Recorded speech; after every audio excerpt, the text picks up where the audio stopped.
السلام علیکم میرے اسلامی بہن بھائیوں، آپ سب کو جمعہ مبارک۔ رسول اللہ صلی اللہ علیہ وآلہ وسلم نے ارشاد فرمایا، جو شخص جمعہ کے روز اپنے والدین یا ان میں سے ایک کی قبر کی زیارت کرے تو اس کی مغفرت کر دی جائے گی اور فرمانبرداروں میں لکھا جائے گا۔ کنز الایمان۔ حضرت علی رضی اللہ تعالیٰ عنہ فرماتے ہیں کہ اللہ تعالیٰ کی زمین پر کچھ ایسے فرشتے ہیں جن کو نور سے پیدا کیا گیا اور وہ زمین پر صرف جمعہ کی رات اور جمعہ کے دن اترتے ہیں۔ رسول اللہ صلی اللہ علیہ وآلہ وسلم نے فرمایا، جس شخص کو جمعہ کی ایک رکعت بھی مل گئی اس نے جمعہ پا لیا، یعنی اگر دوسری رکعت میں بھی شامل ہو گیا تو اس کا جمعہ ادا ہو گیا۔ جب اللہ تعالیٰ کسی سے خوش ہوتا ہے تو اس کے لیے نیکی کرنا آسان اور گناہ مشکل بنا دیتا ہے۔ رسول اللہ صلی اللہ علیہ وآلہ وسلم نے ارشاد فرمایا، 4 چیزیں آپ کو ختم کر دیتی ہیں: پریشانی، غم، بھوک، دیر سے سونا۔ جمعہ سے پہلے اور جمعہ کے بعد کی سنت نماز۔ حضرت عبداللہ بن عمر رضی اللہ تعالیٰ عنہ نے بیان کیا کہ رسول اللہ صلی اللہ علیہ وآلہ وسلم ظہر سے پہلے 2 رکعت، اس کے بعد 2 رکعت اور مغرب کے بعد 2 رکعت اپنے گھر میں پڑھتے اور عشاء کے بعد 2 رکعت پڑھتے اور جمعہ کے بعد 2 رکعت جب گھر واپس ہوتے تب پڑھا کرتے تھے۔ صحیح بخاری۔ حضرت علی رضی اللہ تعالیٰ عنہ فرماتے ہیں، نماز کے لیے سستی ایمان کی کمزوری کی علامت ہے۔ رسول اللہ صلی اللہ علیہ وآلہ وسلم نے فرمایا، بے شک اللہ کے نزدیک افضل نماز جمعہ کے دن صبح کی نماز باجماعت ادا کرنا ہے۔ حضرت جابر رضی اللہ تعالیٰ عنہ سے روایت ہے کہ رسول اللہ صلی اللہ علیہ وآلہ وسلم نے فرمایا، بندہ کے اور کفر کے درمیان نماز چھوڑ دینے کا ہی فاصلہ ہے۔ صحیح مسلم۔ آپ صلی اللہ علیہ وآلہ وسلم کو جب کوئی مشکل درپیش ہوتی تو آپ صلی اللہ علیہ وآلہ وسلم فوراً نماز کی طرف متوجہ ہو جاتے۔ ابو داؤد۔ حدیث نبوی صلی اللہ علیہ وآلہ وسلم ہے، حضور پاک صلی اللہ علیہ وآلہ وسلم گھر تشریف لائے تو روٹی کا ٹکڑا گرا ہوا دیکھا۔ آپ صلی اللہ علیہ وآلہ وسلم نے اسے اٹھا کر صاف کیا اور رکھ لیا اور فرمایا، اے عائشہ رضی اللہ تعالیٰ عنہ، عزت دار چیز کی عزت کرو۔ جب اللہ کسی قوم کا رزق چھین لیتا ہے تو واپس نہیں کرتا۔ ابن ماجہ۔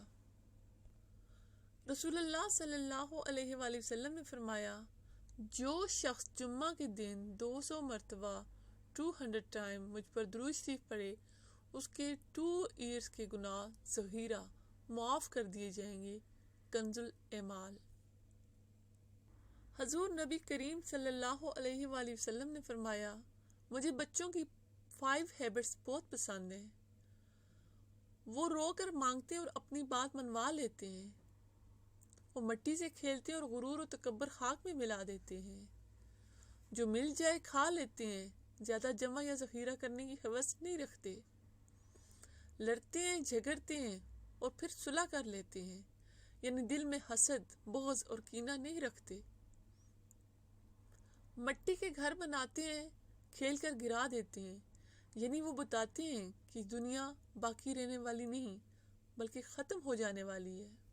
بے شک اشہد ان لا الہ الا اللہ واشہد ان محمدًا عبدہ ورسولہ، میں گواہی دیتی ہوں کہ اللہ تعالیٰ کے سوا کوئی معبود نہیں، اور میں گواہی دیتی ہوں کہ محمد صلی اللہ علیہ وآلہ وسلم اللہ کے بندے اور اس کے رسول ہیں۔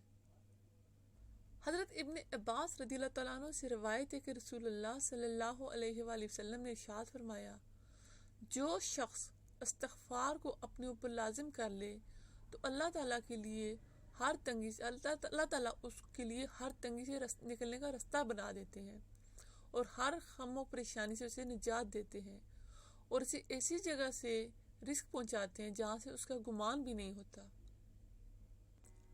حضرت ابو ہریرہ رضی اللہ تعالیٰ عنہ بیان کرتے ہیں کہ حضور پاک صلی اللہ علیہ وآلہ وسلم نے ارشاد فرمایا، جب تم میں سے کسی کا خادم کھانا تیار کر کے لائے اور تم اسے اپنے پاس بٹھا کر نہ کھلا سکو تو کم از کم 1 یا 2 لقمے اسے کھانے کو دے دو، کیونکہ اس نے یہ کھانا محنت سے تیار کیا ہے۔ صحیح مسلم بخاری۔ حضور پاک صلی اللہ علیہ وآلہ وسلم نے فرمایا، اس وقت تمہارا کیا حال ہوگا جب تمہارے نوجوان بدکار ہو جائیں گے اور تمہاری لڑکیاں اور عورتیں تمام حدود پھلانگ جائیں گی۔ صحابہ کرام رضی اللہ تعالیٰ عنہ نے عرض کیا، یا رسول اللہ صلی اللہ علیہ وآلہ وسلم، کیا ایسا بھی ہوگا؟ فرمایا، ہاں، اور اس سے بڑھ کر۔ اس وقت تمہارا کیا حال ہوگا جب نہ تم بھلائی کا حکم کرو گے اور نہ برائی سے منع کرو گے۔ صحابہ کرام نے عرض کیا، یا رسول اللہ صلی اللہ علیہ وآلہ وسلم، کیا ایسا بھی ہوگا؟ فرمایا، ہاں، اور اس سے بھی بدتر۔ اس وقت تم پر کیا گزرے گی جب تم برائی کو بھلائی اور بھلائی کو برائی سمجھنے لگو گے۔ یا اللہ، اس جمعہ کو ہمارے اور ہمارے خاندان کے لیے اور پوری مسلم امت کے لیے باعث رحمت، مغفرت اور ہمارے تمام گناہوں کی معافی کا ذریعہ بنا دے، آمین۔ السلام علیکم ورحمۃ اللہ وبرکاتہ۔